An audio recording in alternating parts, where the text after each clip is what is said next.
I was filled with so much emotion. If I start talking about too much, it's going to make me cry.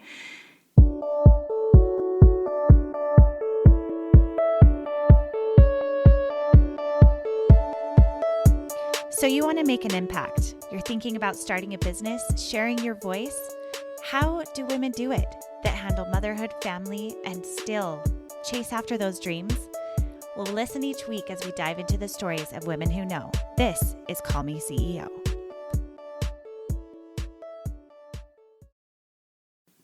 Welcome back to Call Me CEO. This is Camille Walker, your host. And these next set of episodes that I'm doing over the next few weeks are all about creating peace and creating space within your life and your business to create harmony and to reduce stress. It's easier said than done, but I'm going to break these up into very short segmented episodes so that you can listen to one at a time, or you can listen to them back to back, depending on when you're listening to them. Now, most often I share on this podcast stories of women and mothers that are building businesses and chasing after their dreams. But I often find that this podcast becomes storytelling of when and how women were able to push and when they were able to receive. And that goes with both knowing what your limitations are and also creating boundaries. Now, I'll be honest, a lot of times it takes a while. If you're starting something new and you know you're a solo team, you don't have time to hire out or to create a team around yourself, you're doing all the things. And there have been many episodes where we've talked about how to overcome burnout or what to do to help you find peace within that space. And honestly, sometimes it does come later after that first burst of craziness. So let's talk about how you can create peace during the holidays. This is a special time of year where there are a lot of expectations that are placed upon us. And truth be told, we know that this year has been far from normal. We're still creating what gathering together as a group looks like. So let's break down what it can look like for you and how you can bring more peace into your life. For this episode, we're going to be speaking specifically about how to refocus our expectations. Refocusing expectations can apply to yourself personally, what you have the capacity to do. We're going to talk about that a little bit in a minute, and also expectations of your family, your extended family, of the way things have gone in the past, perhaps the way things you want to go with your little family moving into the future. And when we think about expectations, it can be a tricky thing to navigate, because I know that anytime that I've really experienced a sense of depression or maybe disappointment or frustration is because more often than not, my expectations have not been met. And I think that that could be true for most of us. You know, when we're having disappointment or depression or negative thoughts, it's because either we're not living up to our own expectations, or maybe perhaps we have expectations that just aren't being fulfilled. And how do we reset those? An expectation, by definition, is a strong belief that something will happen or be the case in the future. It's also a belief that someone will or should achieve something, and it's something that perhaps we don't always know what the outcome could be or what someone's choices might be in a situation, but we have expectations because of what we've experienced in the past.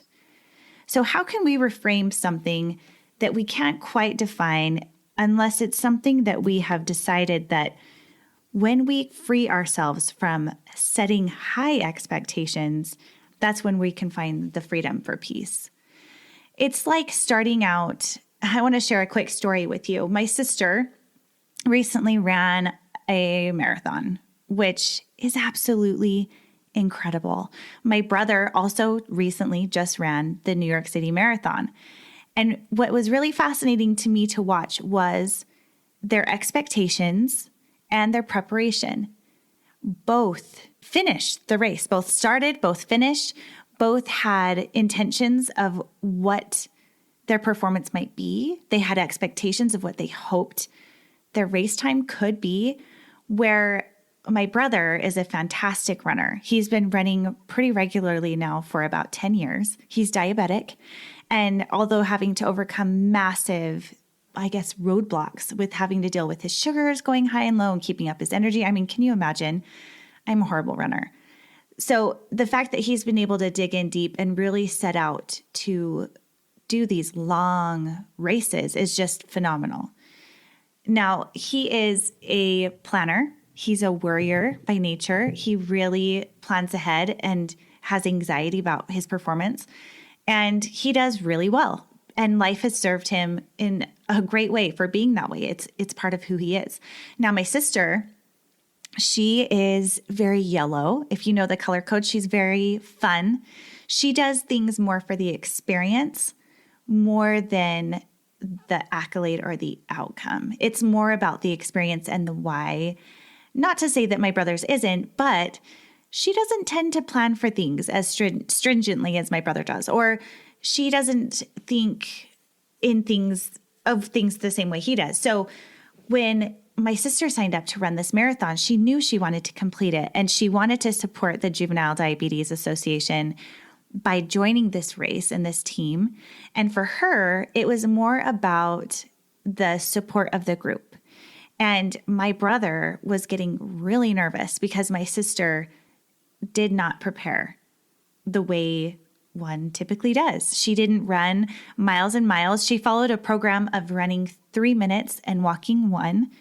And that's the way that she trained. But in total, she had only run, I think, 30 miles over the many months leading up to this race, which she hadn't planned to do it.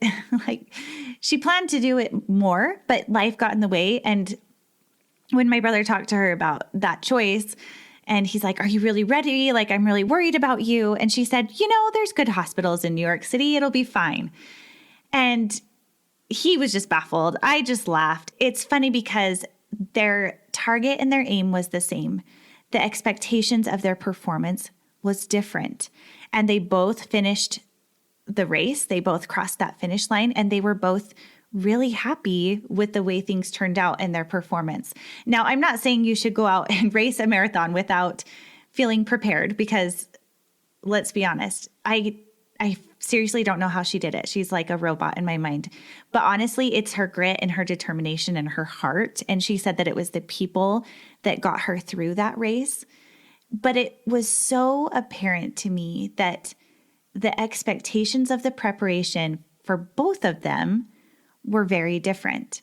And my sister, Janae, who I did an episode with her, it was one of my very first ones. I think it's like episode 2 or 3. So if you want to get to know her a little better, you can listen to that. But for her, she said, for me, I said I was going to finish. That was my goal. And I knew that if I stuck to the program of the run 3, walk 1, that I would do it, that I would get through it. And it was the people that kept me going.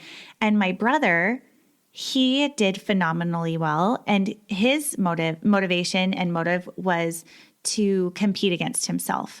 So both expectations and both preparations were healthy and appropriate for their personalities, because if my sister made it too much about her finishing time or trying to be the fastest or having her mind frame around the preparation solely instead of like the people and the reason why, she never would have finished. And she said that herself, where for my brother, he has great reasons why, and he has his own purpose and plan with his race that he's running. And it's so interesting that as I watched all of these runners, I was filled with so much emotion. If I start talking about too much, it's going to make me cry, because there were so many skill levels, so many ages and stages, and people with prosthetic legs, people who were blind, people who were barely moving, and yet they moved forward. And I can tell you from watching those thousands of people, that their expectations and their paths were all different.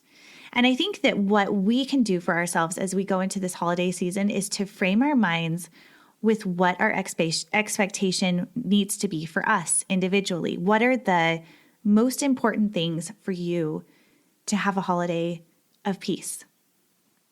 Does that mean that you are maintaining traditions that have been in your family for generations? Or does that mean that maybe this year you skip those traditional recipes or those experiences that put you into high stress levels? Maybe it means that you are taking more time for yourself, doing a little more self-care. Maybe it means that you say no to the big party and you stay in and you watch a movie with the family. Maybe it means that you put a restriction or a timeline on your email, do not respond, or that you're on vacation. Whatever it is, I want you to think about what creating a peaceful holiday looks like for you, refocusing that attention, because we all know that many of us see the perfectly decorated homes, the perfect gifts, the parties to the nines, but that doesn't mean that having those things would give you peace. And I want you to think about that expectation and that perception and think about something unique that reflects you and what that happiness actually looks like. And as you create that peace, what that peaceful holiday would look like, I want you to write that down and think about the non-negotiables. What would be something that you would want to include to create a peaceful holiday today? And then what are some things that are the extra fluff that are fun and they take a little extra work on your part, but it's worth it? Think about it. Think about what that looks like for you. All right. I'm going to end it here. I hope you've written down that list. Next up, on the next episode, we're going to be talking about changing your perception. Thank you for listening, and I will see you in the next episode. Thank you so much for listening to today's episode and thinking about how you want to run your race this holiday season. Hey, if you have not yet, I hope you will follow along on Instagram at Call Me CEO Podcast, and also my personal profile that has more mom life stuff at CamilleWalker.co on Instagram. I would love to talk to you there. Please shout out to me, and thanks for stopping by. I really appreciate it.